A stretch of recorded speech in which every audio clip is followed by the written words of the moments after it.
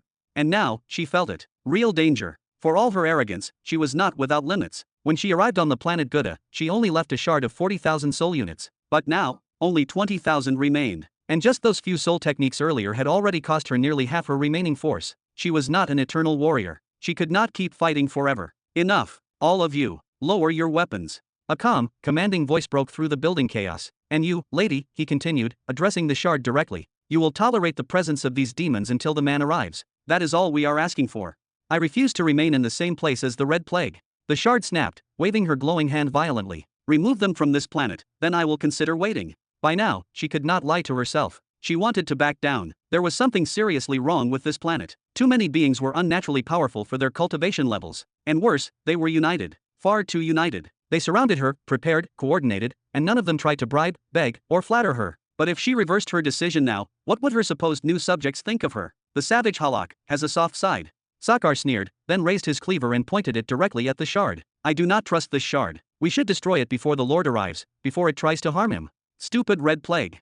Halak muttered under his breath, then slumped down, sitting like a beast done with the hunt. He no longer cared for the situation. The air turned heavy. Everyone seemed to agree with Sakar's words. This soul shard had already defeated the 4 strongest members of the Empire during their first encounter. If she were to remain unchecked, and His Excellency appeared in her presence, who could guarantee his safety? The shard slowly scanned her surroundings. Outwardly calm, inwardly uneasy. If they destroyed this vessel of hers, what then? Report the incident to the authorities? She would lose this valuable, mysterious planet. Send in her armies? She had no troops strong enough to claim this place. A full-scale war would mean catastrophic losses. But just before the situation could explode any further. Oh, what is going on here? Do we have a visitor?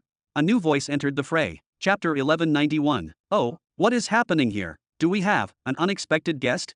That familiar voice sliced through the heavy tension like lightning through silence. Instantly, every head turned toward its source, and with it, every heart followed. Father. Your Excellency.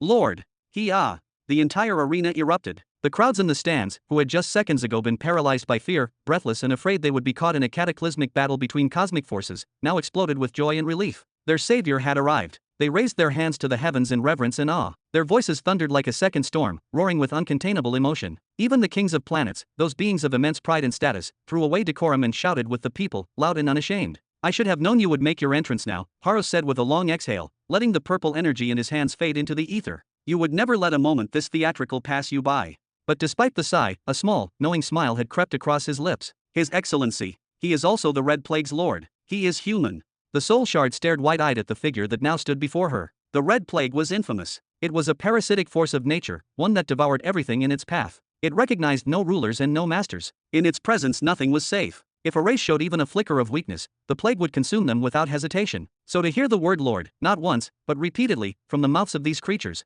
she had assumed, logically, that he must be some ancient, mutated strain. He had to be a cursed relic from forgotten ages who had somehow, impossibly, subdued the plague and bent it to his will. But a human being? Impossible. Unthinkable. Her confusion only deepened, and she pointed suddenly behind Robin. Wait, is that a spatial rift behind you? Robin didn't even flinch. Instead, he simply clasped his hands behind his back with calm dignity. His smile was warm and composed. And who might you be?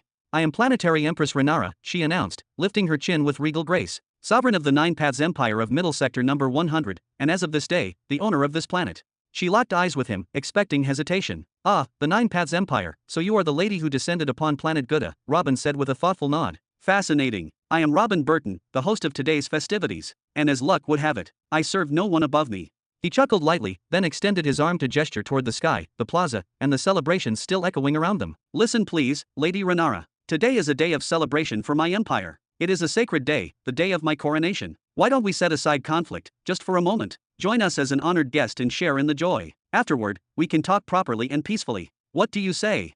Renara's eyes narrowed slightly, her brows creasing. His response was bizarre. She had just declared her imperial rank, stating she was not just an empress, but a planetary conqueror from the mid-belt. She had just claimed dominion over the planet. And yet, he was speaking of parties and ceremonies? Was he fearless? Or was he simply a madman with no understanding of what a mid-belt planetary empire truly was? No, she declared with icy resolve. We will speak here and now. Do you think I will sit idly by and watch your little performance until it ends? Then she pointed, sharply, toward the demons. And those must die before we exchange even another word. I will not recognize, let alone support, any government that dares consort with the Red Plague. Ha. Well, that settles it, doesn't it? Robin said, still smiling. We will continue working with them. You are welcome to leave if that displeases you. Kill Sakar and Aman? That wasn't just unreasonable, it was laughable. Are you just like the rest of the fools here? Defending the Red Plague. Her voice cracked with disbelief. Do you even comprehend what they are? Do you have any idea what will happen if word spreads that you are harboring them? Or worse, if I am seen as supporting an empire that does? The soul shard's tone turned sharp, her palm beginning to glow with rising power. If you won't do it yourself, then step aside, and I will deal with them myself.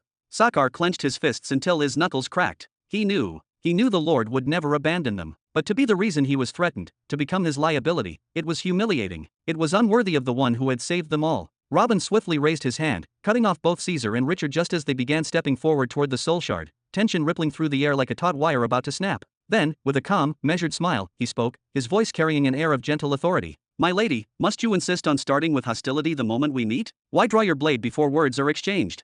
He gave a small shrug, still smiling. No matter. Very well, let us talk before the coronation proceeds. I will go back on my earlier statement, just this once. What do you say? Perhaps, in the same spirit, you might consider softening your stance regarding the demons? Let them be, just for now, until our discussion is finished. He paused, then slowly opened his eyes. In that brief, breathless moment, the soul shard felt something shift. Those eyes, they didn't just look at her. They saw through her, dissected her, and laid her bare on a spiritual level. The weight of his gaze pressed down upon her soul like a mountain. Otherwise, Robin continued, his tone still gentle, but carrying a cold edge like the unsheathing of a blade, the remaining 9,327 spirit units within your shard may not be sufficient to maintain your presence here for much longer. I imagine the strain of projecting yourself onto a young belt planet must be quite taxing, no?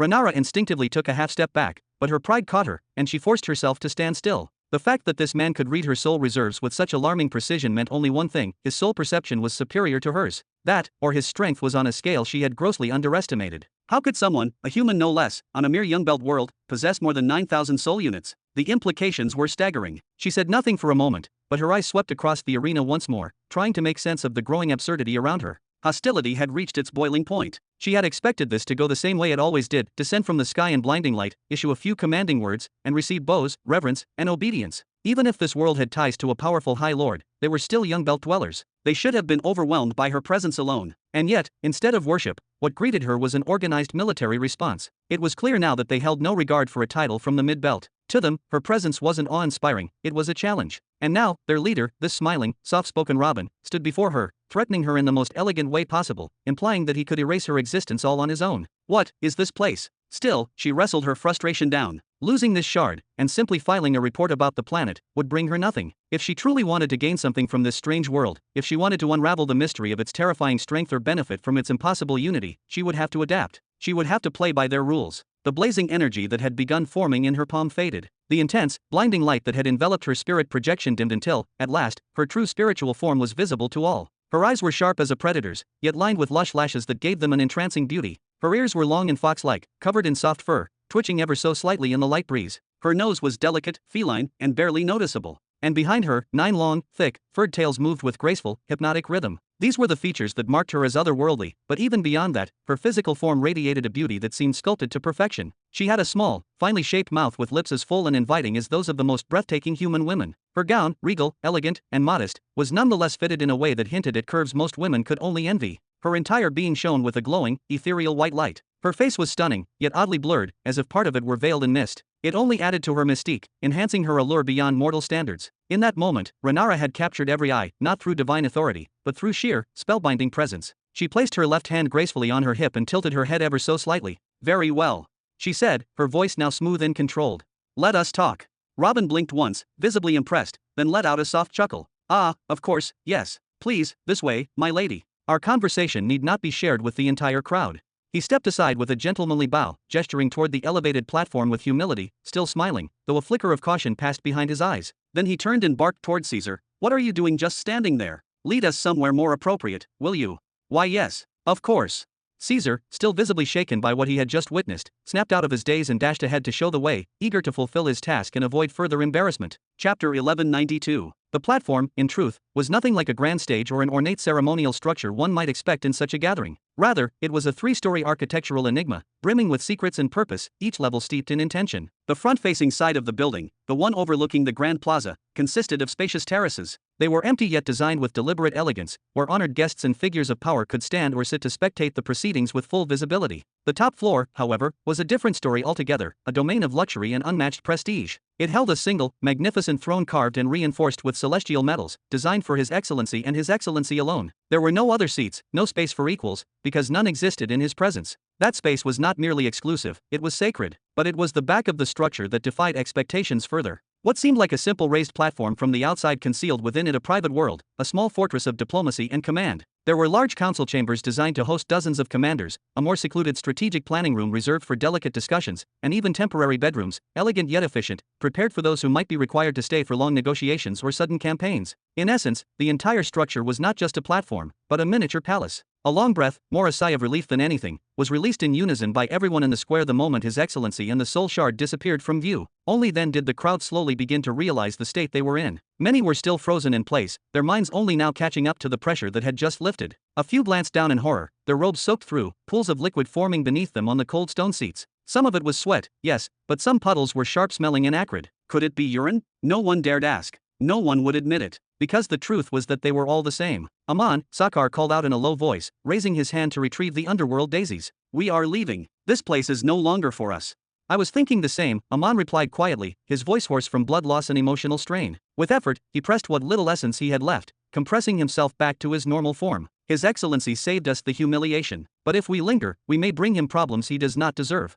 "Wait." Richard's voice cut through the tension like a whip. He rushed forward and placed himself firmly between the two departing figures. "What are you doing? My father, your lord, risked everything to protect you today. He went back on his word for your sake. He didn't just do it out of loyalty to you, he did it as well to preserve his honor, as you are his subordinates. And now you would leave." Sakar clenched his fists hard enough for his bones to crack. He understood. The boy was trying to soothe their bruised pride. He was offering them dignity in the face of rejection. That alone was enough. But still, I agree with the Crown Prince, Arrow's voice came in low but firm as he approached. His expression was unusually grim, serious to the point of somber. Much of the conversation happening behind those walls will be about you. It wouldn't be right for His Excellency to walk out and not find you waiting, but be prepared. He paused, then continued with quiet finality. There is a high chance he will have to send you away once this meeting ends. Our Lord would never cast us aside. Amon exploded, the pain behind his eyes visible even in the way his aura pulsed. He knows how loyal we have been, how long we have served. Just because we choose to step back to avoid harming him doesn't mean we will accept being thrown away. I fear the odds are heavily against you, Harrows interjected, his tone devoid of mockery, merely honest, perhaps too honest. 90%, he will order your exile. 5%, he will be forced to execute you. And the remaining 5%, well, that would require either a divine miracle or the ignition of a planetary war. He pointed toward the platform, now eerily silent. The Soul Shard's power isn't in her ability to defeat us. It is in the forces she can command. And frankly, if I were in His Excellency's position, I wouldn't risk making another overlord into an enemy. Having one is already a burden. Everyone understood what Harrows was implying instantly. His Excellency had already incurred the wrath of the overlord of the Great Serpent Empire, one of the most terrifying forces across planetary systems. He had spoken clearly of potential attacks, of war councils forming, and now, another entity of equal or greater threat had arrived. Sakar said nothing in response. Even Amon, who moments ago seemed ready to shout Harrows down, fell completely silent. He wanted to believe that Harrows was exaggerating, but was he? They knew the truth better than anyone else. His Excellency had always seen them as disposable monsters, tools forged in blood and flame, valuable only in combat. That was why, in the final battle, it was their army he had sent forward, not the first army of the Empire. But this had never been a problem. It was not a betrayal, it was simply the truth. Their lives had never held weight in this world. So why blame them now for seeing what everyone else had always seen? And yet, if that same gaze now looked at them as burdens, as problems to be cast aside at the first sign of political heat, then the pain was not in betrayal, it was in confirmation. Sakar and Amon stood silent, not in fear of death, but in fear of losing their one true foundation, the only force that had ever made their existence feel purposeful. Their lord. The rear section of the platform, the private council chamber. Please, make yourself comfortable. Robin gestured with a graceful sweep of his hand as he sank into one of the plush, scattered chairs, exuding a calm authority. The chamber was designed to accommodate individuals of similar rank, high-ranking generals, elite tacticians, or perhaps an intimate strategy session between Robin and his sons. It was a place where equals spoke, not where one lord towered above the rest. The furniture reflected that, comfortable, intentionally informal, and without a central table to divide or create distance. The atmosphere encouraged conversation, not confrontation. Renara moved without hesitation. She sat directly across from him, her posture composed and poised. Her legs were pressed together elegantly, her left palm resting gently over the right, while her 9 long, silver-blue tails moved behind her with a slow, calculated grace, not restless, but deliberate, as if every movement carried silent weight. There was a quiet power in her manner, the kind born of generations of nobility and discipline. I won't waste your time, she said, her voice calm but unwavering. I want you to become my subordinate. I want you to serve under my command. Robin tilted his head back and laughed, not mockingly, but with genuine amusement. His eyes gleamed with curiosity, not contempt. That is it? Try harder. What? You refuse? Renara raised an eyebrow, her tone sharpened by a thread of irritation. His reaction didn't entirely surprise her, but it clearly tested her patience. Yeah, I refuse. Robin replied with a small nod, still smiling. You came at a very strange time, and to a very dangerous spot, Lady Renara. You have seen fragments of what I can do, glimpses of the power my empire now commands. The infrastructure, the soul core systems, the cultivation grounds, the elite I have raised, they speak for themselves. So tell me, honestly, why would I need you? He made a dismissive gesture with both hands, as if brushing dust from the air. And please, let's not circle back to the matter of the Red Plague and alerting the authorities. If I really wanted to, I could move them to another planet, erase every last trace of them, and start anew, without lifting more than a finger. I could eliminate the evidence. So if your plan is to try and threaten me with exposure, all you will be doing is turning me into an enemy, and gaining absolutely nothing in return. So don't bother. Did I ever say I was going to report anything? Renara's voice grew colder, a flicker of frustration showing through. Clearly, you weren't as late to the scene as you pretend. You were there, weren't you? Watching from a distance. Watching as I fought your sons, as I stormed into your coronation like a tempest. I prefer to know what I am stepping into, Robin replied smoothly, lifting his shoulders in a small shrug. Lady Renara, I realized very quickly that you weren't looking for slaughter. You had multiple chances to kill, and yet you didn't take any of them. I respect that. In fact, I am thankful. That is the only reason I am having this conversation with you. Otherwise, I would have obliterated the soul shard the moment it appeared, without a second thought. He opened his hands in a relaxed gesture, his tone shifting again to something warmer. But that is behind us now. You are a guest, and a special one at that. I value diplomacy, and I enjoy making allies out of potential enemies. So aside from a few non-negotiable lines, I am willing to hear any offer you would like to make. Renara narrowed her eyes, her brows drawing slightly together. There was something deeply unsettling about being subtly threatened by someone from the young belt. This man, this boy, in her eyes, was still inexplicably stuck at level 23. By all measures, he was young, barely 200 years old. An infant, by their standards. And yet, just like everything else happening beyond the veil of this strange empire, Robin Burton defied expectations. Still, she had no time, nor patience, to match threats with threats. And Robin, infuriatingly enough, had cornered her the moment he had mentioned the real problem. As long as he remained within the protective range of the young belt, her hands were tied. There was nothing she could do to him, not here, not now. Not while he was settled on a refined, fortified planet capable of activating third and even fourth level resistance protocols. Not while he himself was a sole master with a power reserve exceeding 9,000 units, an absurd number for someone of his supposed age. Then consider this carefully, Robin Burton.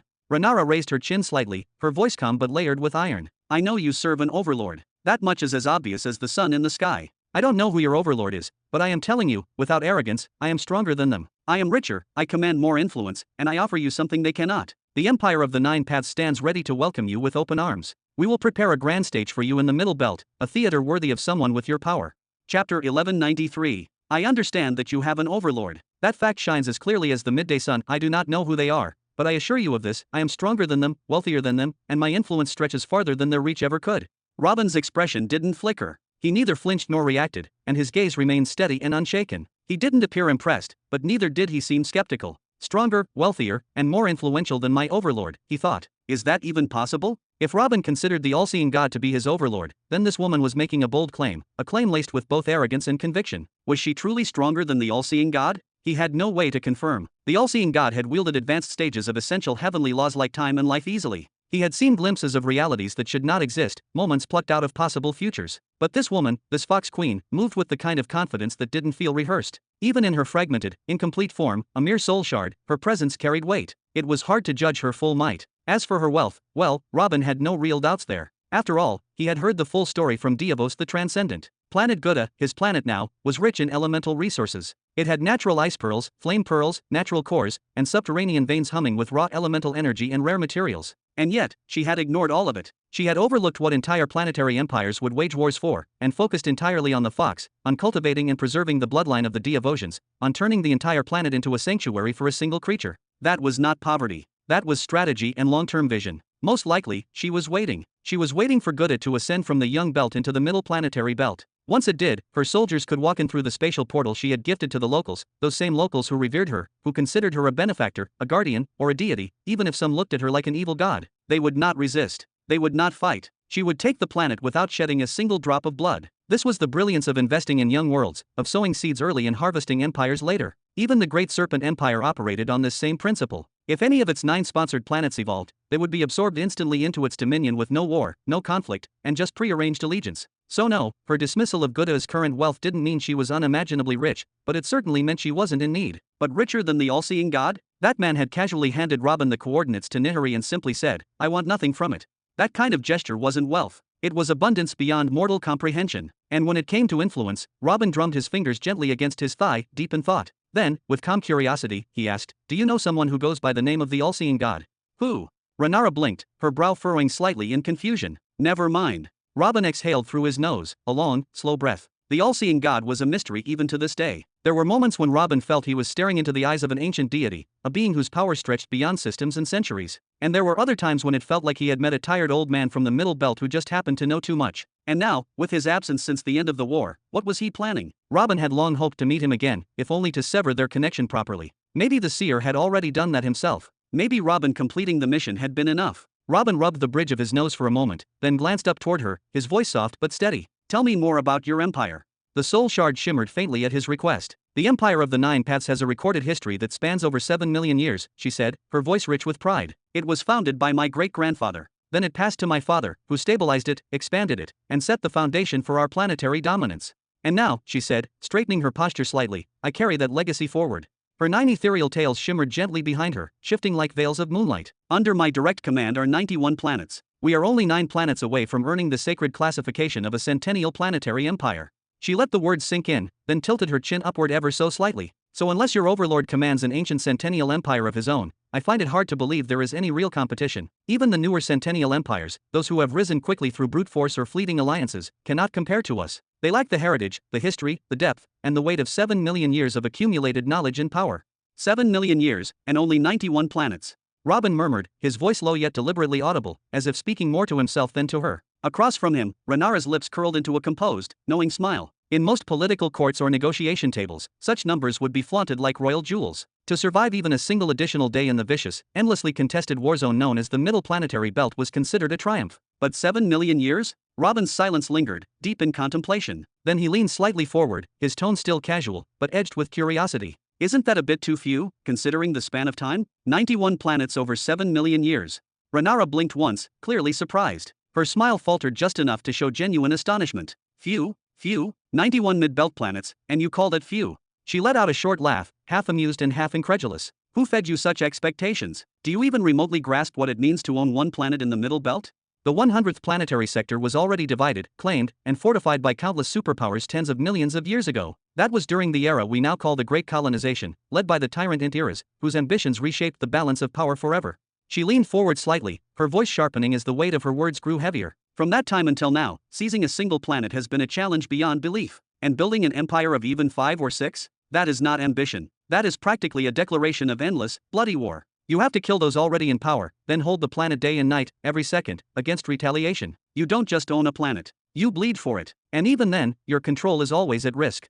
Throughout these millions of years, she continued, her voice calmer but still intense, monsters have risen, geniuses who shattered ancient legacies, brought down empires, and built their own from the rubble. But each time, greater monsters followed, and they were crushed in turn. This is the cycle of the Middle Belt. If someone manages to cling to even one planet for a few thousand years, that alone earns them the right to walk with pride. If you survive there, even without expansion, you are a force to be respected. So imagine holding on to not 1, but 91. And not just for a few millennia, but for 7 million years. That is not just survival. That is an empire tempered in hellfire. Robin exhaled softly, his lips parting into a low whistle of appreciation. Her words didn't just make sense, they confirmed theories he had already begun to form. This was why emperors of the Middle Belt invested in younger worlds like his. It was not out of kindness or vision, but because it was cheaper to wait. They would wait for a planet to rise, support the locals, and give them tools, techniques, and bloodlines. The moment they ascended, their planet would fall into the investors' hands without shedding a drop of blood. It also reaffirmed what he had once heard described in hushed tones, the hell that awaited young planets after ascension. The moment a world entered the Middle Belt, it became a battlefield. Everyone would want a piece because no one had claimed it yet. I think you are right, Robin said at last, offering a respectful nod. I spoke too quickly. My mistake. A moment passed before he tilted his head, offering a more thoughtful question. In that case, let me ask something that fits the situation better. When you inherited your empire from your father, how many planets did you begin with? Rhaenyra didn't speak immediately. Her silence stretched longer than expected, a pause filled with calculation. But eventually, she met his gaze again. And when she answered, it was with calm, unshakable pride. I inherited 95 planets. Chapter 1194.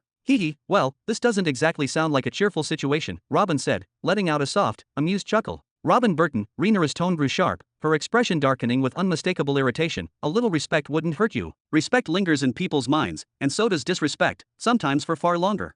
It was clear that his laugh had hit a sensitive nerve. Robin raised his hands defensively and chuckled again, this time a bit nervously. Oh, my bad, seriously. I didn't mean to offend or mock you. I wasn't belittling your situation at all. It's just that stories involving the mid-planetary belt always amaze me. There's something so wild and chaotic about them, I can't help but be fascinated.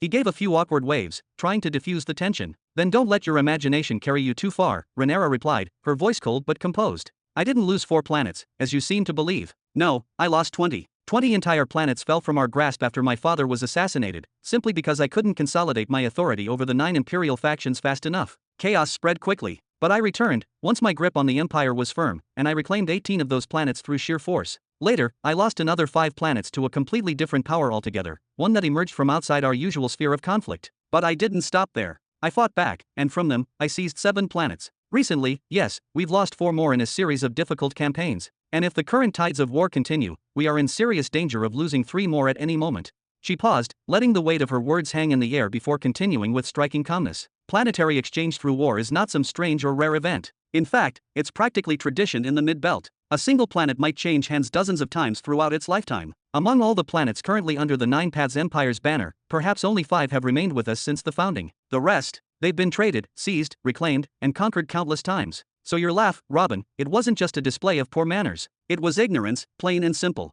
Robin frowned, scratching the back of his head. Even so, the fact remains. The number of planets under your rule is currently down by 4. And if I understood you correctly, you're actively involved in warfare on at least 2 fronts, maybe even more than that. Rhaenyra's brows knit together in faint annoyance. And, what exactly is the issue here? It is the norm, completely expected, even, for empires to be engaged in multiple wars simultaneously. These are not neat, connected territories we're talking about. The 91 planets that make up my empire are scattered across incomprehensibly vast stretches of space. This isn't some neat artificial galaxy where every planet is within reach. Each planet floats far from the next, and any one of them that happens to be near the sphere of influence of an aggressive empire becomes a target, a conflict waiting to happen. So forget fighting three sides. If I told you I'm engaged in open or covert war with 91 different powers, would there be a reason to be surprised? What? Robin's eyes went wide, his thoughts momentarily frozen. That reality had completely slipped his mind. Planetary skirmishes and territorial exchanges, while dramatic, are not the wars that matter most, Néhari continued, now speaking with a serene dignity. What truly counts are the decisive wars, the wars that determine the fate of civilizations. And as for me, or rather, the Nine Paths Empire as a whole, we are locked in only one such war. She raised one finger with solemn precision, then gently folded her hands in front of her in a composed and noble gesture. A war against those who murdered your father. Robin asked quietly, even though the answer had already formed in his heart. Néhari gave a slow, heavy nod. Yes, we are at war with a centennial empire. They are seeking to exterminate all males of our bloodline and enslave the females for the sole purpose of forced breeding. Their ultimate goal is to seize what remains of our ancestral lineage, the blood of the mythic beast, the nine-tailed fox. That's what they're after. Her voice trembled slightly, not with fear, but with a righteous fury that burned beneath her composed exterior. But they will never succeed. Not while I live. I swear it by my name, by my lineage, and by every star that burns in the skies.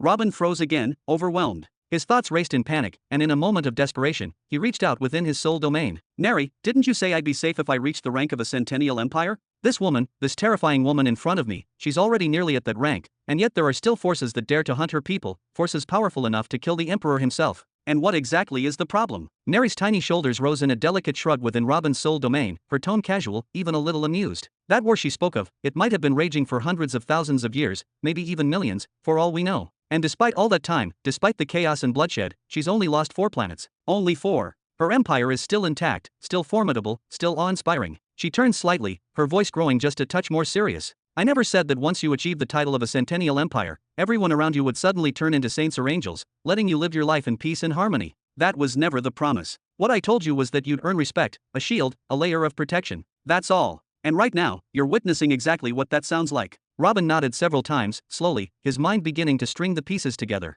The world of the mid-planetary belt, the so-called mid-belt, was starting to come into focus. Its contours were no longer vague ideas, but something real, sharp, and cold. Here, in the young belt, things were very different. The majority of the planets were still wild, unclaimed, drifting like ripe fruit waiting to be plucked by the bold or the lucky. Robin, along with many others from the young belt, could feasibly live their entire lives exploring, building, expanding, without ever needing to lift a sword in real war. There was still room, still time, still freedom. But in the mid-belt? There, the story was different. In that ancient, contested region, there were too many predators and too little prey. As the saying went, there are many dogs, and not enough meat. Survival meant violence. Peace was a luxury few could afford. And power was the only law that held any meaning. I don't know why you're asking all these questions, Néhari said, her tone growing slightly more clipped, more firm. But you've received your answers. Every one of them. So tell me, what do you intend to do with them? There was no fear in her voice, but there was irritation. Not because she was ashamed of the topic, planetary wars weren't something she ever shied away from, but because Robin's words had hinted, even unintentionally, at failure, at weakness, at the loss of part of her father's legacy. And that stung. Robin raised one hand to his chest and smiled, his voice calm and measured. I'm merely trying to understand the person I'm speaking with, my lady. That's all. I meant no offense, no insult. There was no hidden venom in my words. He leaned back, then rested his hand gently on the armrest of the elegant seat he'd been given. From where I stand, it seems clear that you are already heavily burdened. You're at war, at multiple wars, no doubt. Your mind is surely occupied with countless matters, strategies, threats, negotiations, and yet, despite all that, you're here, sitting across from someone like me. He leaned forward now, eyes sharp, voice low and steady. So I'll ask plainly, what do you want from me? Néhari tilted her head slightly, her expression unreadable. Then she spoke, her voice graceful, almost gentle. It's very simple, Robin. I see great potential in you, talents that are still blooming, and I want to make sure they're not crushed before they've had a chance to shine. Power like that needs protection, and only under the banner of a force like the Nine Paths Empire can such talent move freely, without fear, without constant interruption. Just the name alone is enough to make people think twice before challenging you. She lifted her chin, a subtle gesture of pride, but Robin's response came swiftly, his tone frank, flattering, with all due respect. But I'm not some naive child who gets swayed by pretty words and lofty titles. If it's protection you're offering, I accept it. Happily, even. Who wouldn't want to walk around with the shield of a well-known empire behind them? But let's not kid ourselves. There's always a price, always a catch. He raised a hand and waved it loosely in the air, his tone almost playful now. So tell me, what is it you really want from me? In truth, Robin had no clear idea just how powerful Rhaenyra truly was when compared to the impatient woman, the one he had insulted beyond forgiveness, the one who had ruled over the most powerful empire in the young sector until he shattered it in a blaze of fury and fire. That woman was no saint. He'd heard she was bleeding her planets dry, draining every last drop of life and resource from her territory in a desperate attempt to stay afloat. Surely, she had to be weaker than Rhaenyra. Right? If he could align himself with Rhaenyra, cling to her influence, to the immense might of the Nine Paths Empire, then maybe, just maybe, he could shield himself from the fury of that woman, from the consequences of his own recklessness. But such protection came at a cost. That much, he knew. Rhaenyra's lips curled into a slow, confident smile, her voice as calm as it was terrifying. I want everything, Robin Burton. Everything. Chapter 1195. I want everything, Robin Burton. Absolutely everything. Robin let out a sharp clap, the sound echoing with a casual boldness. Well then, that's easy, he said with exaggerated cheer. With a grin creeping across his face, he leaned back, kicked off his sandals, and, without a hint of hesitation, began unbuttoning his shirt. Rhaenyra's soul shard turned away in a snap, visibly flustered. Her voice was sharp and tinged with disbelief. What are you doing? Have some decency. Show at least a shred of etiquette. Oh. Robin tilted his head, a mock-innocent smile spreading across his lips. Didn't you say you wanted everything? I just assumed you were being literal. Then, with a sudden shift, the humor in his face evaporated, replaced by a cold, controlled seriousness. You see, Rhaenyra, sometimes we throw out words like they're light feathers, but some words carry the weight of mountains. When you say everything so simply, it loses its meaning. Or worse, it starts sounding ridiculous. Slowly and deliberately, he rebuttoned his shirt, his gaze locked onto the ethereal image of Rhaenyra's soul shard, eyes like daggers of ice. Let me make something very clear. I didn't inherit this empire from my dada. I didn't stumble into it. I built it. From nothing. From ruin. With my own hands. Every soldier who salutes, every general who commands, every tower rising in that living city you saw outside, they're mine. Every single thing out there belongs to me.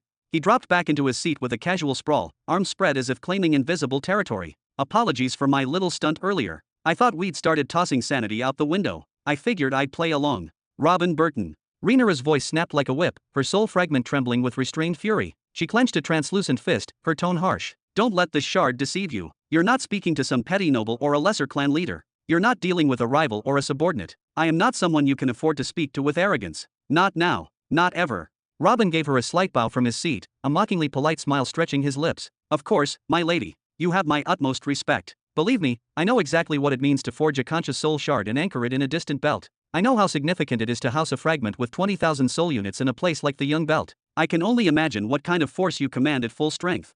He paused, then looked up again, calm, cold, and composed. But still, does that really give you the right to demand everything I've built? Everything I've earned? With all due respect, that notion is absurd.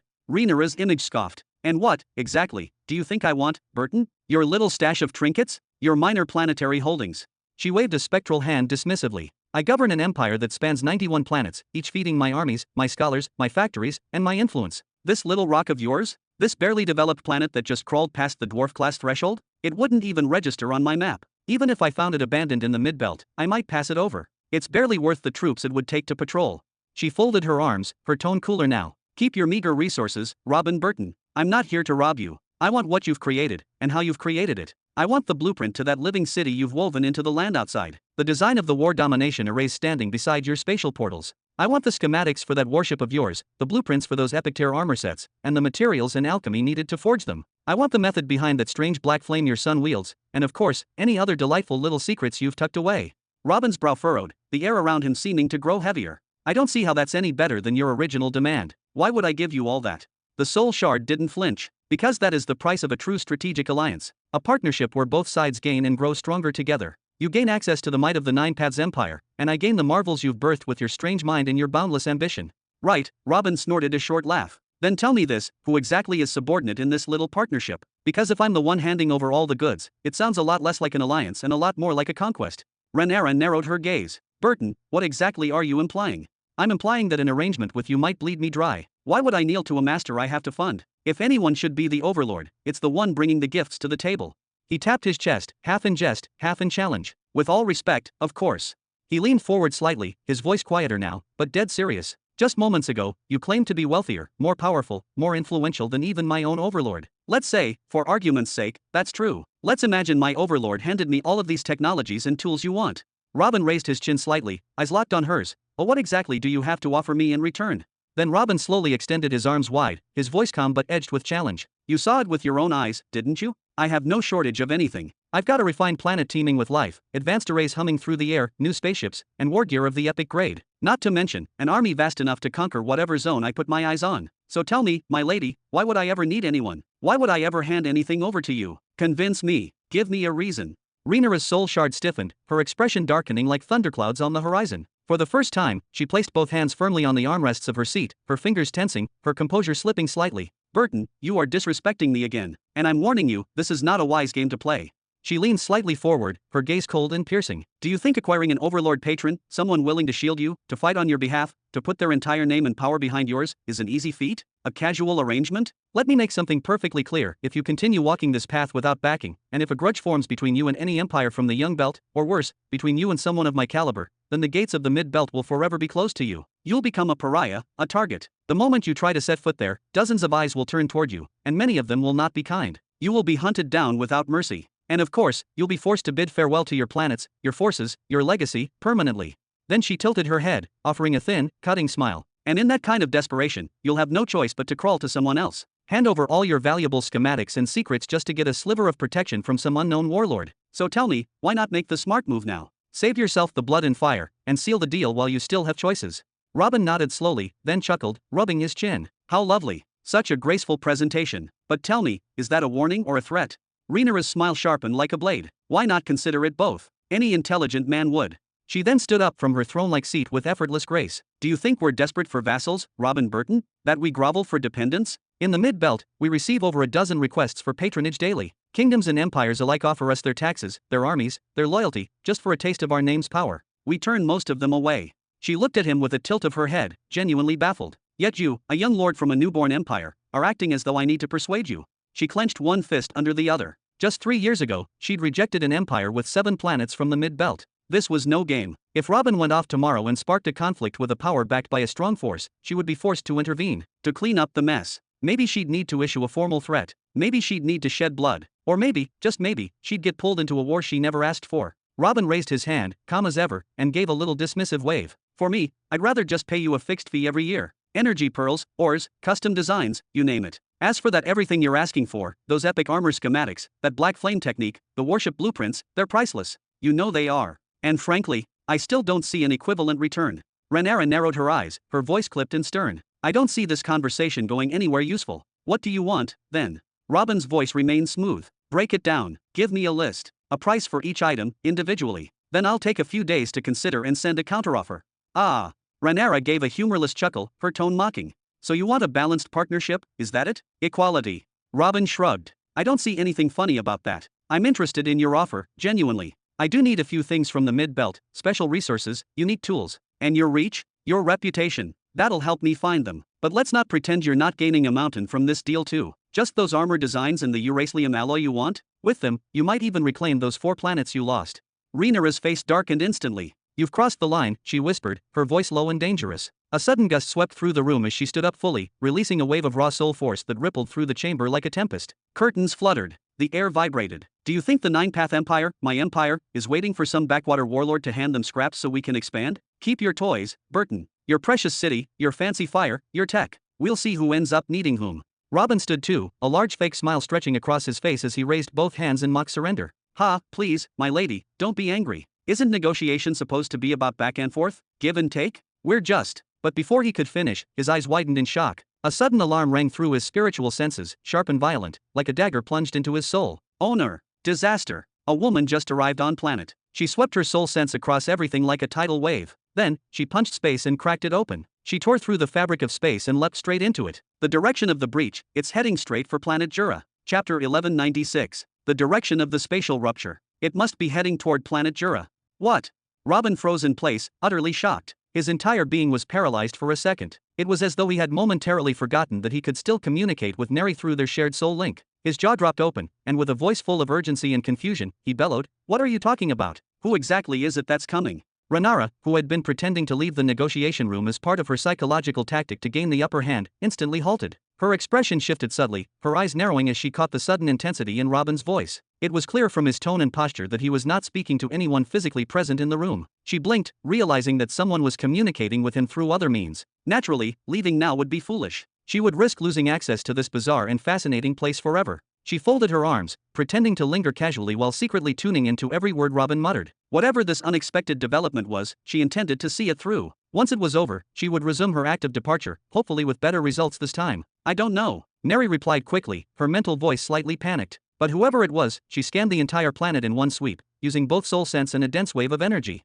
I could feel it. It wasn't subtle at all. There was fury in that soul pressure, real rage. And also, that woman, she definitely wasn't just a world cataclysm. Robin's heart skipped a beat. His eyes darkened with realization. What do you mean she wasn't a world cataclysm? He shouted. Then what else could she possibly be? She's tearing through space as if it's paper, traveling solo across interstellar voids. What else could do that? She's clearly not just some powerful martial emperor. Wait, don't tell me. Nexus stage.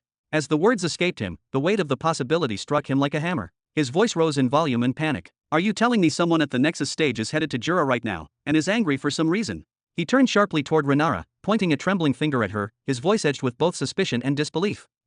Are you coming here in person? With your real body? What exactly are you trying to pull? Don't point fingers at me, Renara said coolly, unfazed by his outburst. Yes, I am a Nexus, but my actual body has far more important matters to attend to. Personally arriving in the Young Belt just to scare you would be an utter waste of time. It would cheapen my reputation, and you, frankly, haven't earned that level of concern. Also, if you must know, traveling between sectors at such speeds is quite literally impossible, even for someone like me. She smiled smugly, folding her arms across her chest as her soul fragment hovered calmly. And yet, you've managed to enrage a Nexus to such a degree that she's crossing countless hardships just for you? That's quite the talent, Robin. Tell me, do you enjoy provoking being stronger than you? Is that your secret skill?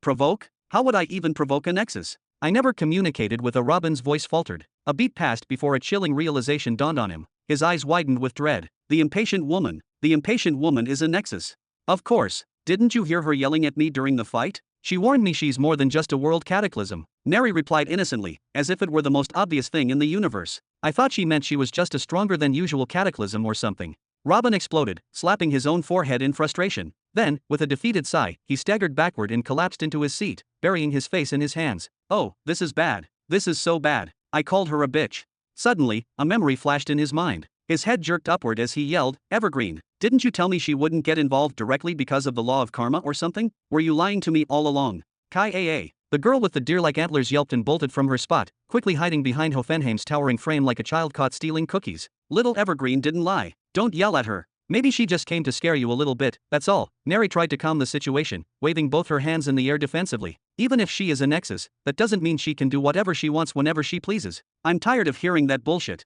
Robin slammed the armrest of his chair with a loud thud. His voice trembled with frustration and fear. There are people out there who don't care about reason or logic at all, and it seems that I have to deal with one of them now. He looked around frantically. Yuri, get in here immediately. The air within the chamber began to ripple unnaturally, thickening and twisting as if being stirred by an invisible force. Gradually, it condensed into a semi-solid mass, then began to morph, taking on the form of a young girl with an unmistakably irritated expression. Her figure was human-like, but the annoyance etched on her face gave her an aura of restrained wrath. Arms crossed, she hovered slightly off the ground, casting an unimpressed glance at the man who had summoned her. With a sharp, cold tone, she snapped, What do you want this time? You are not my owner. You're not permitted to summon me in such a reckless manner.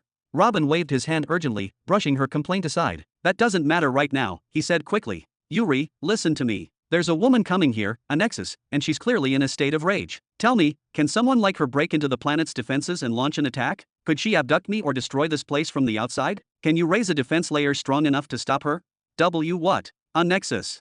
Yuri blinked several times in disbelief. A Nexus-level expert is headed here? But, how, and why? That level of power, it shouldn't even be active in this region. Her glowing eyes widened as her thoughts spiraled, and she clutched her oversized head with both hands, trembling. Answer the question, Yuri. Robin barked, his voice sharp and commanding to snap her out of her panic. And no, she can't enter the planetary shield to get you, not physically at least, Yuri stammered. But it's not just about strength this time. There are layers to the defense system. Some thresholds can be breached, like the limit placed on soul force usage. For instance, that soul fragment earlier had exceeded such a limit, which triggered a countermeasure. It wasn't just repelled, it was targeted for destruction. Even you, Robin, could breach it if you really wanted to, but I'd be forced to retaliate. I'd have to engage defensive protocols, even against you, after providing multiple warnings, regardless of your position as one of this world's registered inhabitants. She paused briefly to collect her thoughts, then continued in a more grounded tone. But, there are certain boundaries that are absolute, unbreakable. World Cataclysm and Nexus beings are strictly prohibited from physically entering the atmosphere of the Young Belt planets.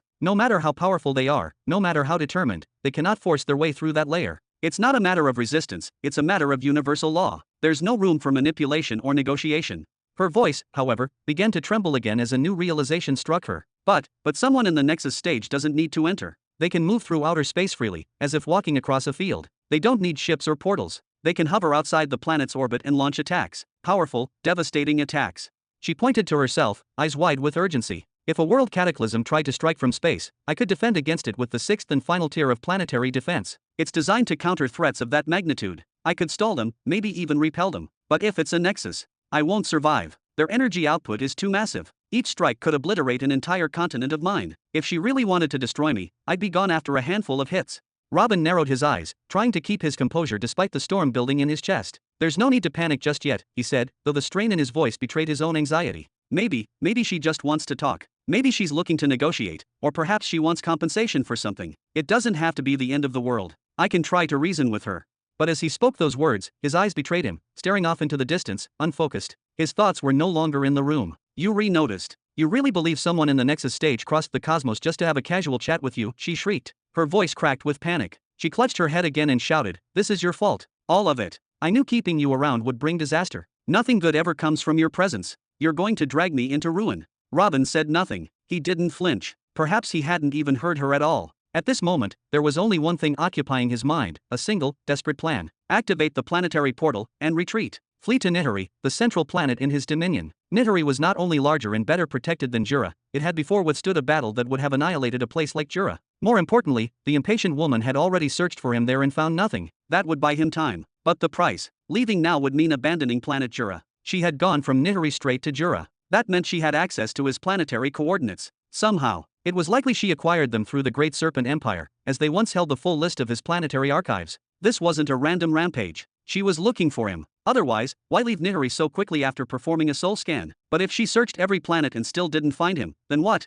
Would she start the cycle over? No, this woman didn't seem the type to repeat steps. She was impatient. Too impatient. Would she start attacking planets out of frustration? Could she do that without hesitation? But what about the law of karma? What about the consequences from the star academies and the web of interstellar politics? Would she really throw all of that away? From what he had seen of her so far, yes, she absolutely could. And she probably would. Ahem, ahem. A soft, deliberate cough echoed across the room, slicing through the thick tension like a blade. Robin's head rose instinctively toward the sound. Standing there, watching him, was Renara, her expression calm, her posture composed. And on her lips was a faint, enigmatic smile. Chapter 1197. Ahem, ahem. Renara lightly placed her small, delicate fist over her lips and let out a gentle, intentional cough. As she had hoped, Robin's attention snapped toward her instantly. His eyes flew wide open, as if something long forgotten had suddenly resurfaced in his mind. "About that offer of protection you mentioned earlier," he said. "Still valid," Renara replied with a soft laugh, her voice carrying the calm confidence of someone in control. She gestured gracefully toward herself.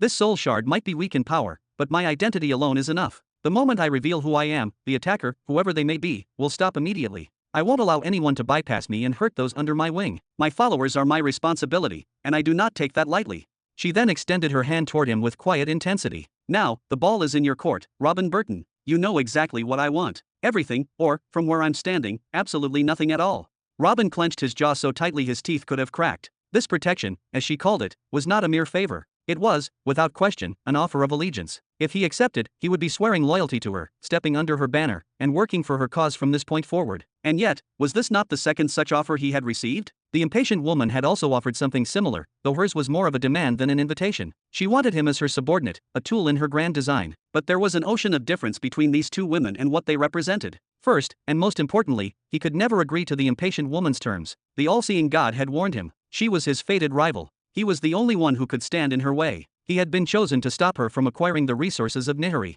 Accepting her offer would mean betraying the all-seeing God, the one who had saved his life when no one else could. Worse, he would be allying with the very enemy he was meant to defeat. Second, even if the all-seeing God had never spoken to him, Robin knew deep down that he would have refused her regardless. Helen's terms were suffocating. She demanded 90% of his planet's annual output. Even if he found new ways to collect resources, he would remain trapped in an endless loop, forever gathering, forever offering, and never free. Yes, they had uncovered considerable wealth within the Great Serpent Empire, but the reports made it clear that nearly all of it had been poured into weapons development, warship fleets, and the foundation of a few hastily built cities. How could such a meager hoard belong to an empire that had survived for 10 millennia? The truth was devastating. Helen had drained them dry. She had been siphoning 95% of their total resources. Without her influence, Robin would have had access to 20 times what they had found. 20 times. That amount could have transformed the Great Serpent Empire into a force of unimaginable power. The war that followed would not have been a battle. It would have been a massacre, one-sided and brutal. Renara, on the other hand, had no interest in his wealth. She wanted something else, copies of his formations, his innovations, and his designs. In exchange, she offered protection, guidance, and status. She would take nothing from his treasuries. He would lose nothing, and in return, he would gain a powerful patron, a guardian in the stars, and someone who believed in his value. It sounded perfect. Too perfect. Gah!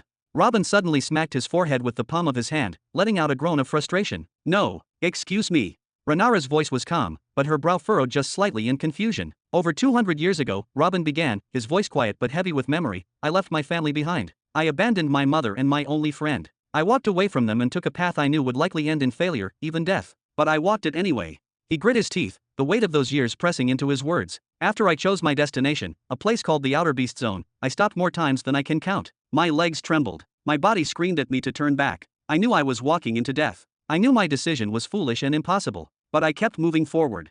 He paused, then looked up at her, his eyes burning with something fierce and untamed. You know what I kept telling myself with every step I took?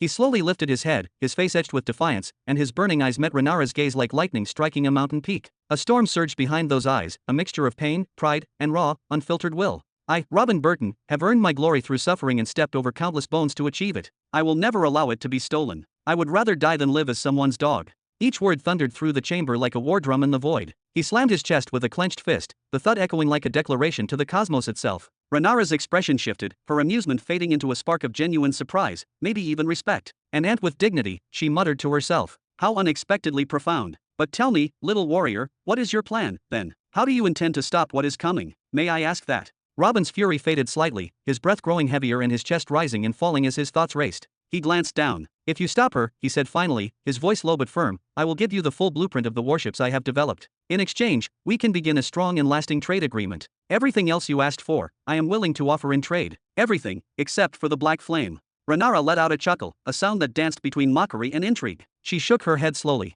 Are you serious? Do you expect me to wage war against a Nexus being for a few technical blueprints? She gestured dismissively with her fingers. Sure, they are elegant, but I could acquire far better ones from the Soul Society if I decided to loosen my purse strings just a little. Robin gave a tight, calculating smile. Ah, yes, but that little is still too much, is it not? If it were so easy, you would not have even looked twice at my ship. Renara raised an eyebrow, unimpressed. What are you getting at, exactly? Cut the games, Robin. You and I both know those blueprints alone will not be enough to purchase your life, or the survival of your so-called empire. Robin leaned forward slightly, urgency pressing into every word. Then I will add more. The epic low-tier armor blueprints, a cache of uracilium, and modern crafting tools capable of mass-producing the armor with unmatched efficiency.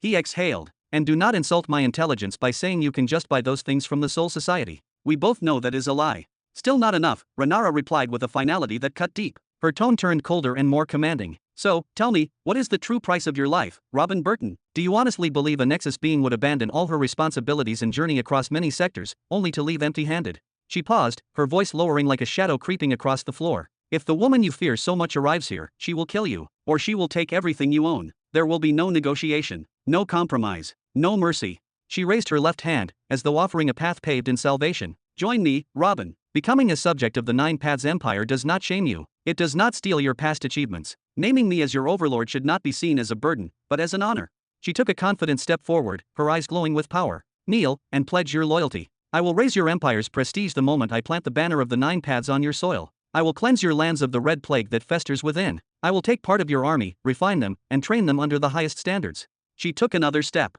You said you needed access to the Middle Belt? Consider it done. Any material, any item, or any treasure found in marketplaces, black auctions, or hidden within Spirit Society vaults, I can obtain them all for you. But of course. She tilted her head with a sly smile. You will still pay the price. Her hands spread open like a goddess offering protection. Yes, you have made progress. I grant you that. But progress alone is not power. You lack what matters most, the strength to hold on to what you have built. Kneel, and that strength will be yours. Robin's face hardened once more. He stepped back and raised a hand. Then forget it. His voice was ice. If anyone in this universe has the right to imagine owning me, it is not you. He stabbed the air with a glare. If anyone could claim a piece of what I have built, it would be her, that impatient woman. At least she had to bleed for it. At least I shattered her nose once before. With a defiant roar, Robin tore open the very fabric of space before him and stepped through the rift, vanishing without a trace. Renara's spirit fragment stood in stunned silence. Her lips parted slightly. Shattered her nose. She blinked, momentarily dumbfounded, then moved forward slowly through the walls like mist chasing after thunder. Chapter 1198. Outside. The air outside the grand hall was thick with tension, palpable, suffocating, and electric in its unnatural stillness. It was as though the very sky held its breath, and the winds dared not move. A massive sea of nearly 200,000 spectators sat crammed within the towering Colosseum, their eyes wide with dread, their bodies frozen with fear. They were no longer gathered in celebration of a coronation or ceremony. No, that idea had long since evaporated. They remained only because they were afraid. Afraid that even the smallest action, standing up, moving, speaking, or breathing too loud, might displease His Excellency. Were it not for that shared terror, they would have already fled through the portals, disappearing without a trace. But none dared to take that risk. Not today. So they sat, in silence. Sweat poured down their faces in thick streams, soaking their clothes and pooling at their feet. Every single display screen, those magical floating projections that once drew cheers and applause, now flickered dimly, ignored. No one looked up. All eyes were cast downward, toward the ground, their own feet, or trembling hands clenched in their laps. No one wanted to see what might happen next. No one wanted to draw attention to themselves. They were waiting for a judgment, a sentence, a storm. And the source of all this dread? A single woman. A glowing figure, radiant and fierce. A divine storm of light and beauty. She was breathtakingly beautiful, an existence that surpassed understanding, but her presence was monstrous, inhuman. With a few careless gestures, she had dismantled the powerhouses of the empire. With a smile, she had threatened the planet spirit itself. Her words had turned kings into children and generals into statues. But she was not the only source of fear. Even on the noble platform, where the empire's elites and commanders stood, the atmosphere was no better. If anything, it was worse. The air was heavy, like a boulder pressing down on every chest. Everyone was waiting for the outcome of the meeting, waiting to know what fate His Excellency would decide. For the demons in particular, this was a turning point. This one conversation could change everything. Their future was suspended by a single thread, dangling over an abyss of ruin. Tap, tap, tap. Pacing. Relentless pacing. Caesar moved back and forth with rigid, agitated steps, his hands locked behind his back. His heart pounded like a war drum. Every fiber of his being screamed that something was wrong. His father was alone inside that chamber with her. The thought made his blood boil. He clenched his jaw. He hated the fact that he was too weak and his father had to act. Across from him, leaning nonchalantly against one of the stone columns, was Halak. He was the only one among them who seemed utterly calm, perhaps too calm. With an air of arrogance, he finally broke the silence. He gestured lazily toward Caesar, Zara, and the others with a shrug. Seriously, what is wrong with you people? All this fuss and panic, for what? The big guy took over. That is the end of the story. Calm the citizens down, get back to work. Stop trembling like children. Caesar snapped. His voice, sharp and strained, cut through the tension like a blade. Do you not realize the situation we are in? Are you so numb you cannot feel what is around us? That woman, she is a monster. If negotiations break down, who knows what she might do? You are being dramatic, Halak replied casually, waving a hand. Your father has faced worse than her. He will be fine. At those words, Sakar turned to him with a sneer. His eyes narrowed, and his voice was thick with venom. Oh, is that why you did not join the battle earlier, Halak? Sat on your butt like a coward, watching from a distance while we fought the Soul Shard? Maybe you thought the Lord would show up and save the day, huh? Exactly. Halak said with a grin, laughing. Maybe you are smarter than you look, creepy thing. I knew he would show up. I trust him more than you trust yourselves. Sakar's face twisted in disgust. I have always known you to be full of talk. Now I know you are a liar, too. Listen closely. If His Excellency gives the order to kill us or exile us today, I will make sure you die before I do. Haha, why wait, then? Halak laughed, not bothering to move from where he was seated. He stretched a bit, then pointed to himself. Go ahead, try it. I will not even stand up. I will destroy you while sitting on my butt. Sakar lost it. In an instant, a single underworld daisy bloomed in his right hand. The flower pulsed with dark energy, draining his blood at a horrifying rate. Its speed of rotation accelerated, and its aura exploded outward in a violent storm of force, yet the flower itself did not grow or divide. No, its power only intensified. Enough. Richard, who had been silent until now, stepped forward and grabbed Sakar's shoulder firmly. Is this really the time? My father is defending you, and this is how you behave. Do you want to prove to that woman that you are a disease? The dark flower slowed. Its energy faded, and its motion stilled. Sakar released his battle stance with a low growl, exhaling sharply. He was not calm, but he was in control again. Enjoy the next few minutes of your life, Halak, he said coldly. But know this, my word stands. I will not die before you do. Without waiting for a reply, he turned away and walked toward Amon and the three demon generals, his steps heavy with unresolved fury. Shoo, shoo. Go find yourself a raw dwarf thigh to gnaw on, and give our ears a rest from your irritating voice. Halak waved his hand dismissively in the air, as if shooing away a mangy mutt that dared to bark too close. His tone was mocking, layered with a laziness that only added insult to injury. He leaned back further, completely relaxed as chaos and tension brewed all around him. Now, where was I again? He murmured, furrowing his brows as if genuinely trying to recall some forgotten point of wisdom. Then his eyes lit up, and he pointed with a slow, almost lazy finger toward Richard. Ah, that is right. Your old man. The guy has got some serious power on him. You should focus on calming the masses instead of stressing. Enough. Shut your mouth. The interruption came sharp and sudden. Richard's voice cut through the air like a blade, every syllable laced with absolute command. The green fire blazing in his eyes flared, no longer subtle or passive. It was a royal edict in elemental form. Without another word, he turned his back on Halak, his cape brushing behind him with every step, and walked away with purpose to rejoin Caesar. Halak blinked, barely fazed. He scratched the side of his head, muttering under his breath, "Tisk, rude little brat, no manners at all. What is wrong with this generation? Where did all the proper upbringing go?" Richard came to a stop beside Caesar. A few feet away, Pion and Theo hovered close, their presence silent but tense. The atmosphere among them was heavy, the kind of pressure that builds before a storm. "What are we going to do?" Richard asked in a low, hushed tone. "If that woman forces father to exile the demons, what then?"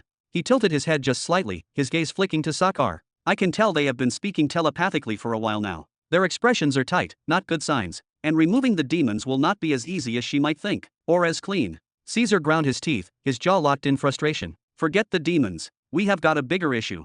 His voice trembled slightly with intensity. "Did you see how she looked at the city? At the buildings, the worship, like she was dissecting everything with her eyes?" He paused, then continued with gravity. "Did you hear her tone when she mentioned the black flame? That was not curiosity. That was intent. I am afraid this conversation will not end with the demons. They are just the prelude, a bargaining chip at best." Pion's face darkened, and he nodded slowly. "Her arrival is a disaster we were not ready for. A calamity wearing a silk dress and a calm smile."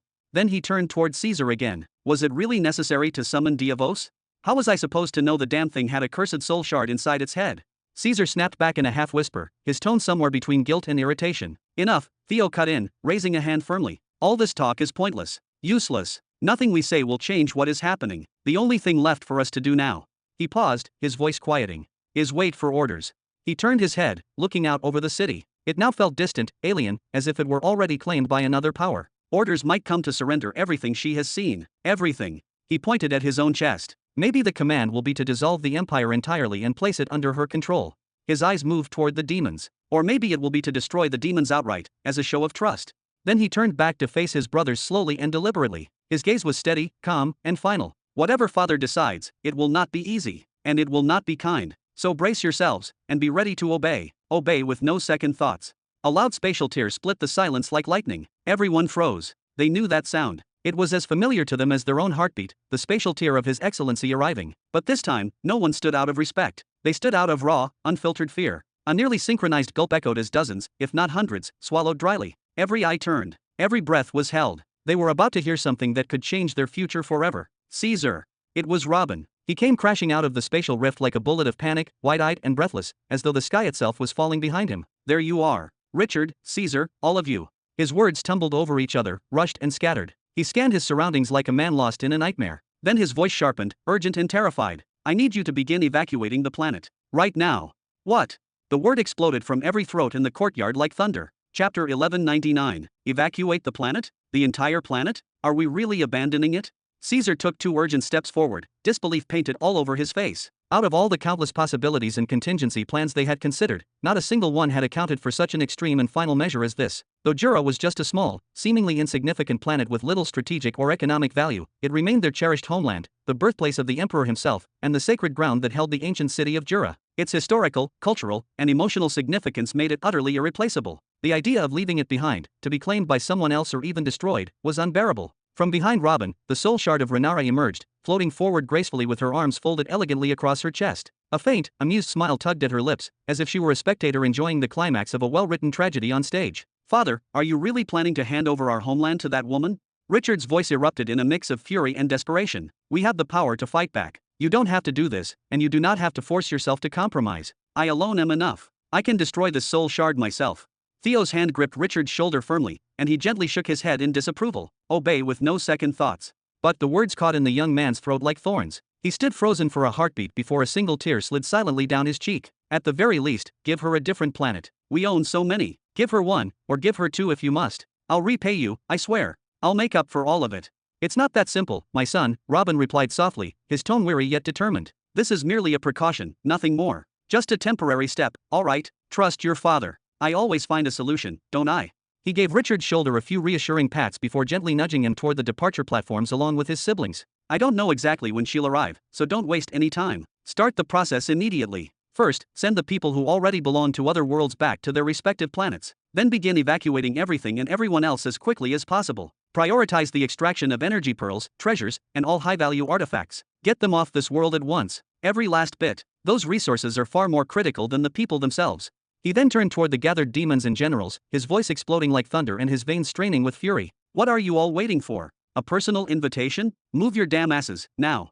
Yes, sir. Everyone snapped into motion in an instant, struck with fear. The authority of His Excellency when enraged was absolute and terrifying, not open to negotiation. Even seasoned warriors like Sakar and Aman found themselves instinctively obeying without a full grasp of the situation. Hee, what a strange decision, truly unexpected. The soul shard let out a soft, polite laugh. Hee, I apologize, truly, but I had thought you were far more clever than this. Kindly mind your own business, Robin snapped back, though his attention was clearly not focused on Renara anymore. The wise alternative Renara alluded to most likely referred to relocating to another planet and abandoning this strange place entirely. After all, Robin's children had confirmed they possessed other habitable planets. So logically, why not just leave? The answer was simple, yet critical. The planet Néhari, where they had originally come from, was ruined, reduced to a desolate wasteland. There was absolutely nothing of value left, nothing worth returning to. The planet itself might still exist, but in terms of resources, it was a barren grave. Naturally, the impatient woman would eventually lose interest and move on, perhaps even wipe Néhari out of existence. That massive celestial body was not going anywhere anytime soon.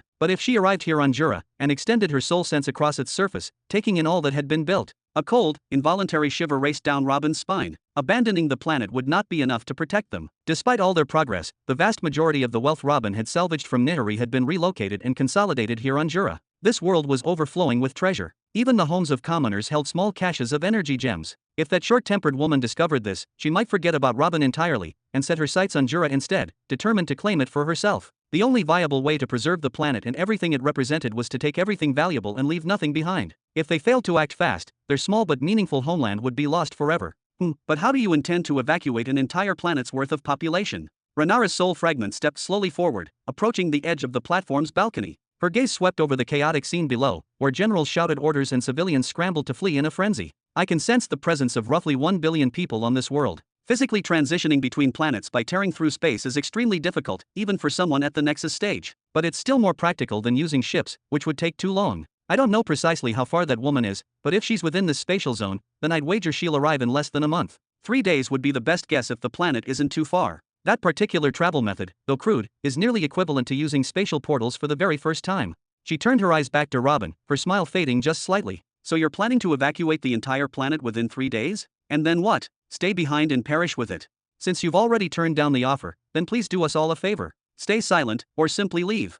Robin raised his hand and gestured with a sharp flick toward the space portal, the finality in his voice like a door slamming shut. Traveling at the same speed as the first-time use of a space portal? That kind of journey was raw, unassisted by a portal at the other end. Robin had done it before, when he journeyed to Néhari under the same circumstances. He still remembered it clearly. It took him 8 full days. 8 days ahead of her arrival? That was not just a guess, it was critical information. A crack of hope. 8 days might seem short to some, but to Robin, that was more than enough. Time to think. Time to plan. Time to outmaneuver. Oh, is that a change in tone I hear, Robin?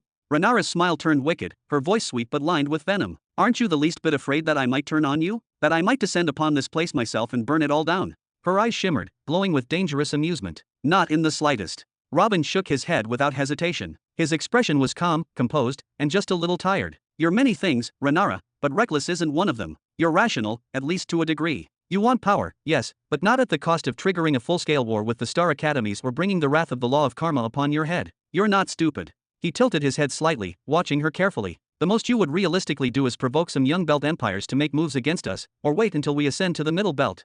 Oh. Renara's mocking tone dropped slightly, the glint in her eyes dimming for a brief moment. So, you do know about the Star Academies, and the law of karma. She tilted her head, frowning faintly. Then why, may I ask, are you so frightened of that woman? Robin's expression darkened instantly. His jaw clenched, his eyes narrowing like a beast remembering the predator that scarred it. You don't know her. His voice was low, sharp, and heavy with memory. That lunatic. That unhinged thing had nearly destroyed the entire planet of Néhari in a single fit of fury, simply because the spirit of the planet dared to displease her. He turned back to Renara, speaking quickly now, trying to press through her arrogance. Listen, there's not much time left to reach a favorable agreement. If you accept my offer, if you agree to partner with me now, you'll secure something no one else has. A new era could begin for your empire. He gestured outward. I'd be proud to call you my first client, and in return, you'd gain the protection and influence of a future great truth chosen. That's not a small thing, Renara. A truth chosen, She lifted her eyebrows in surprise, then let out a small chuckle. Well, That explains a lot, actually. She turned, scanning the ancient skyline of the city before them. Unfortunately, Robin. Her tone shifted again, this time turning cold. I still want to see that proud knee of yours drop to the ground. Robin scoffed and waved her off with an annoyed flick of his hand. Then stay, watch all you like. Wait until you see my legs turn into dust, because that's the only way you'll see me kneel. Why don't you call on your overlord? Her voice was casual, but there was a sharpness beneath it, like a blade beneath silk. You didn't invent those space portals. That was Intera's design, wasn't it? So you do have someone to buy you those. She smiled knowingly. Call him. Maybe he has the connections you lack. Maybe he can save you. Then she laughed, a cruel little sound. Let me guess, you never kneeled to him, did you? You two were partners, weren't you? Equals. And now that you're in real trouble, he doesn't want to get involved. How poetic. Robin remained silent, jaw tight and fists clenched. Hee. That's what happens when you reach too high too fast, Robin. Her voice dropped, low and intimate, like a whisper directly into his mind. This is exactly the fate I tried to shield you from. All your partnerships, your trades, your little services, they won't save you now. She pointed at Elizabeth, who was guiding a group of refugees toward the space portals. Just as you would protect those who follow you without hesitation, I would protect you just as fiercely if you belonged to me. She then gestured behind her, at Halak. And just as you ignore those who didn't swear loyalty to you, your partners will ignore you when you need them most. Robin exhaled slowly, the weight of her words sinking in. Does the Empress of the Multipath Empire always enjoy talking this much? His voice was almost a whisper this time, his pride forcing a smirk, but his eyes betraying how much those words had cut. Hee. Not usually, Rhaenyra replied cheerfully. But today is different. Today is unique. It's fresh and beautiful. Robin's lips twisted slightly into a frown. He could see it now, plain as daylight. Rhaenyra was betting everything on his surrender before the arrival of the impatient woman. Don't celebrate too early, he muttered. In a few days, everything will be revealed. In that time, I will. Crack, shatter. Suddenly, Robin froze. A terrifying weight gripped his chest, as if an invisible mountain had dropped directly onto him, pressing him down and suffocating him. And then, his eyes were drawn upward. He saw it. Something that should not be. The sky. It looked like shattered glass. Chapter 1200. Crack. Above him, the sky began to ripple, compress, then fracture with a sound that echoed like the groaning of a dying world. Jagged rifts spread across the skies, each one stretching the length of an entire mountain range. From every rift poured a dense, radiant gray light, an oppressive force that smothered the atmosphere and pushed the very ground downward, as if trying to crush the planet under its weight. Robin stumbled backward, one step, two, his heart pounding. His breath hitched in his throat. His lips trembled, trying to form words that would not come. AAA, AA, AAA. Ah. A chorus of screams erupted. The guests of the coronation, nobles, citizens, servants, all those who had only just begun to leave the grandstands and flood into the streets, froze like statues as they turned their gazes upward. The sight of the sky breaking was more than shocking, it was devastating. The weak-willed among them collapsed on the spot, unconscious. Their minds simply could not bear the crushing weight of that celestial catastrophe. Oh no. Richard dropped to both knees. His homeland's sky was shattering, the symbol of their safety torn asunder. And yet, he did not burn with anger. No fiery aura burst from his body. No cry of defiance escaped his throat. He simply collapsed. This was not something he could fight. It was not something he could challenge or oppose. Against this level of power, he could do nothing but kneel and hope. Hope that this would not be their final day. The three beast kings trembled. They took slow, fearful steps backward, lowering their heads instinctively, terrified that if they moved too boldly, whoever was behind this destruction might notice them and erase them. It did not matter whether someone was a simple soldier, a proud imperial knight, or even a decorated general, everyone retreated. Everyone turned inward. They began to silently relive the moments of their lives, not daring to look left or right, as if doing so might draw attention. The end had come. The end of all things. Whoosh. Suddenly, a glow shimmered before Robin. The spirit of planet Jura, Yuri, manifested once again, shimmering like moonlight in the midst of a storm. Her voice was shrill with terror. Robin, she is here. She has arrived. Do not let her destroy me. Do not let her erase me. Robin's eyes widened. He clenched his teeth so tightly his jaw ached. He turned to his side and screamed at Rhaenyra. You said she would take a few days. You said we had time. Were you lying to me? Were you playing games at a time like this? You. But to his surprise, there was no mockery on Rhaenyra's face. No arrogant smirk. No condescending laugh. No taunting remark waiting on her lips. She was staring upward too, brows furrowed, her eyes narrowed in confusion. She did not understand either. Damn it all. Robin clenched his fists, fingernails biting into his palms. He looked upward again, his irises gleaming with furious light. He activated the Eye of Truth at its maximum potential, 100%, then narrowed his eyes and muttered, Zoom lens. V-room. The world around him shifted in an instant. His vision shot upward through the fragmented atmosphere, slicing through layer after layer of shattered sky, beyond the veil of light and into the cold vacuum of space. And then, he saw her. There, in the silent, endless dark, floating effortlessly, was a woman. She wore a pitch-black gown, so dark it seemed to absorb light itself, embroidered with blood-red gemstones that shimmered like dying stars. The dress clung to her frame from the chest upward, elegant and intimidating, before flowing wide at the bottom like a storm cloud. Her arms were covered with black silk gloves that reached past her elbows. Her face was hidden behind an ornate black mask, from which a single, blood-red jewel dangled against her cheek. Only a sliver of her was visible, her delicate chin, her full, crimson lips, and perhaps her silver-white hair, bound tightly with a long, black pin that resembled a weapon more than an ornament. Robin's mind barely registered her allure. He did not admire her lips or her gleaming hair. He did not have the luxury. All of his attention, all of his fear, was consumed by her eyes. Those piercing, merciless crimson eyes. Eyes that screamed one thing and one thing only, murder. And with those same eyes that radiated nothing but pure, murderous intent, the mysterious woman lifted both her arms, calmly and gracefully, until they hovered parallel to her shoulders.